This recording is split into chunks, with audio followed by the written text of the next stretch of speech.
Haphazard. Book 1. The New Clan. Earth is a funny planet, isn't it? Imagine this world in the future, where Earth's security is advanced and a team consisting of aliens are made. Below, you see the Haphazard Legion, fighting off more aliens from space.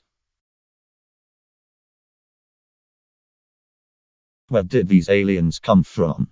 It's from this guy, Ziontha, who is planning a scheme with Orphine for a deal. Ziontha wants certain forms of energy while Orphine is after one of them to add to his race of invading robots, also known as Netrobots.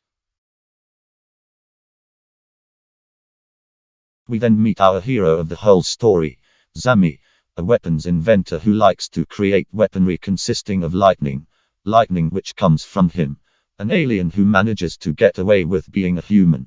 Sadly, his weapons get neglected all the time, just like him. This neglect takes a turn as Zami gets mocked by a serviceman, the future Earth's equivalent to the police but better. Zami tries to get his back by zapping the serviceman but loses his job at the hands of Retron, the defense leader of Earth. As Zami loses his job as an inventor, he is then grabbed from Retron in the hands of Mike, not only the Legion's founder but a far nicer bloke, someone who is to add Zami into the Legion, somewhere where Zami can fit better. Retron finding out from Mike that Zami is an alien makes Retron more against Zami as Retron dislikes any alien minority due to the injuries Retron got from aliens, making him lose his glory days. After being added to the Legion, Nicole is pleased to have another member, but she is now keen to improve the team working of the Legion. While this trial was going well, Zami gets cocky and decides to hack the whole system to beat the trial this way.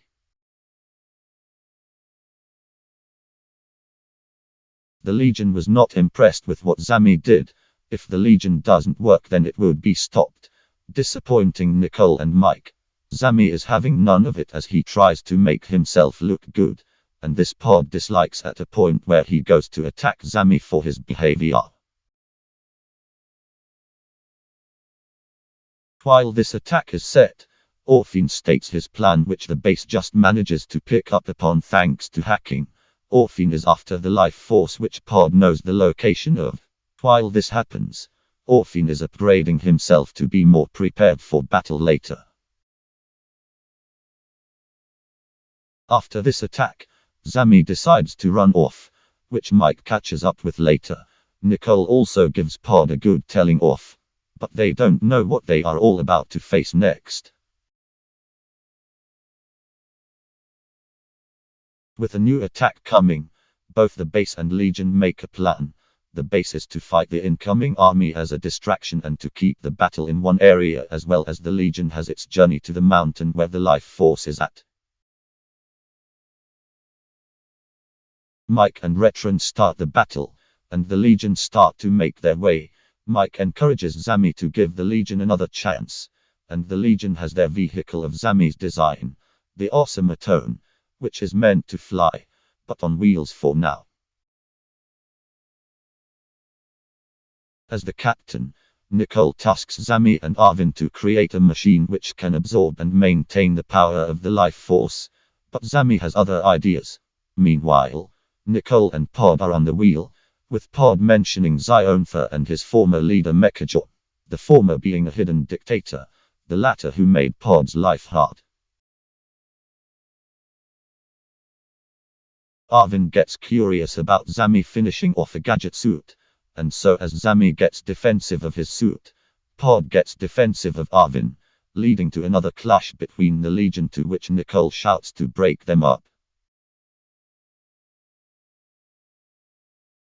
Zami's vehicle was originally hidden from any radar, but the hacking from the Netrobots is powerful enough to unhide the vehicle, and so Orphine sends a couple of his soldiers to where the Automaton is. Not only does the Legion get attacked, but another fighter, Gion, is mixed in this mess.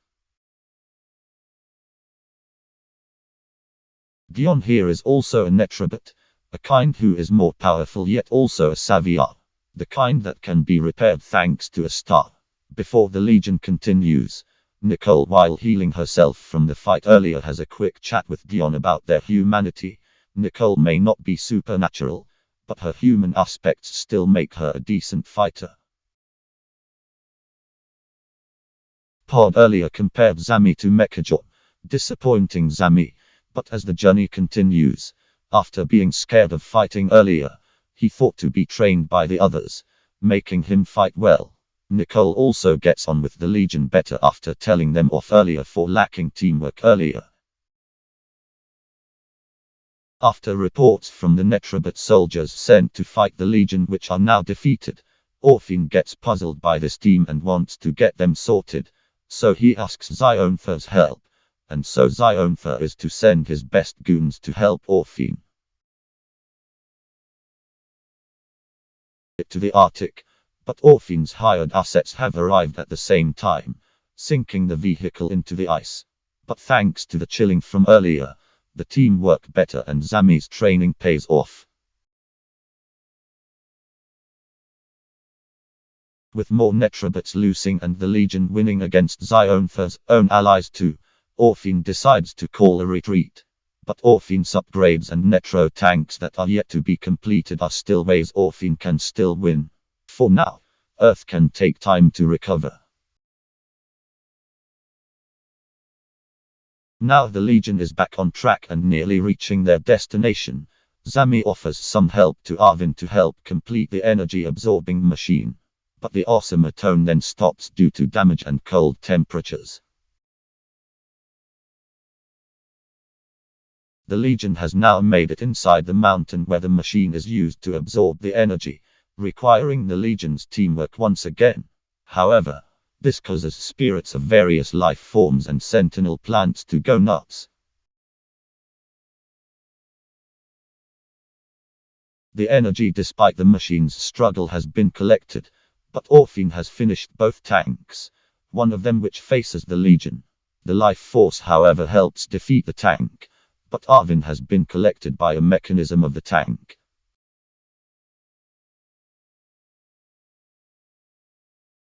The Legion has made it back to base with the life force, but now the Legion wants to find Arvin, which will then help find Orphin. But a small woody ruckus happens despite finding his location. Losing Arvin makes Pod wonder if the Legion is still worth trusting. Orphin and Arvin have met, and as Arvin possesses life force, Orphin uses it to find the life force again after using a previous trace of life force which helped them find Earth earlier. Orphin explains to Arvin that he wants a new planet, but he is willing to wipe planet after planet to continue his race. As this happens, Dion is still fighting another tank from Orphin, struggling to help other situations. Arvin was caught in a tank device which was meant to get hold of the life force. As both sides find each other, the base gets attacked as the Netrobots manage to shortly hack the base's shields down, resulting in a battle where the Netrobots do manage to get the life force themselves. Even then, Nicole at least acknowledges others more and Zami helps others more so. With this small victory of the Netrobots, Orphin now has the life force, alongside his finished bodily upgrades and liquid metal. He is now an entity of the living Netrobot generation.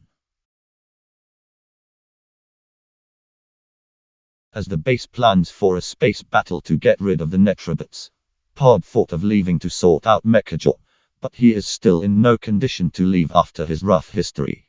Nicole catches up with Pod and Pod is reminded he needs to put his trust in others again. Arvin needs him. Zami manages to complete the automaton by adding flying parts to it. Nicole and Pod see this and Nicole encourages Zami to pilot up to the battle to get Arvin, and Pod compliments Zami for his bravery from earlier, making Zami happier.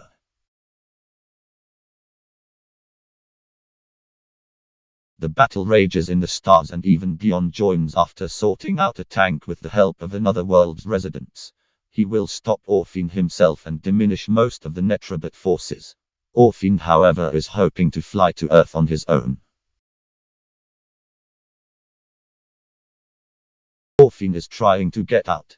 The Legion does pick up Arvin, adding another Legion member to fire the Awesomeatone's turrets. Now all that is left is the space battle and Orphan himself.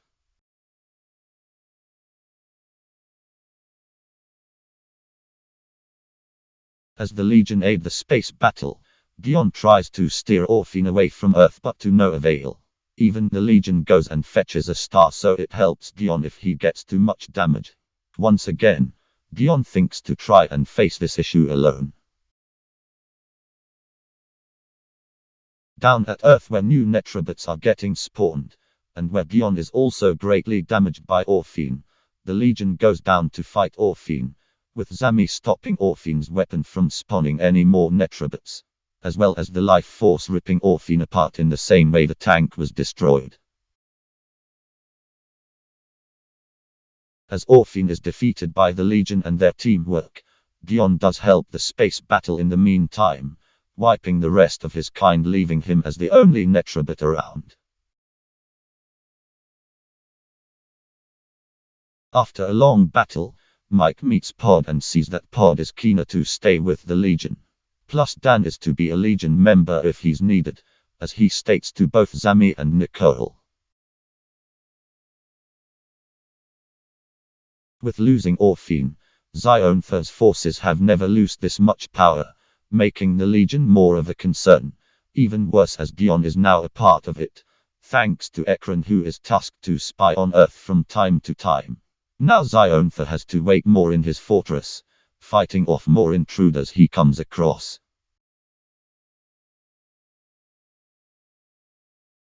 This first chapter ends with the Legion going from an experiment to a fully fledged team, confirmed by the President of Earth. Nicole is excited to make the Legion make her as significant as her ancestors of soldiers, and Zami now has others who provide him with the attention he needs compared to his gadgets.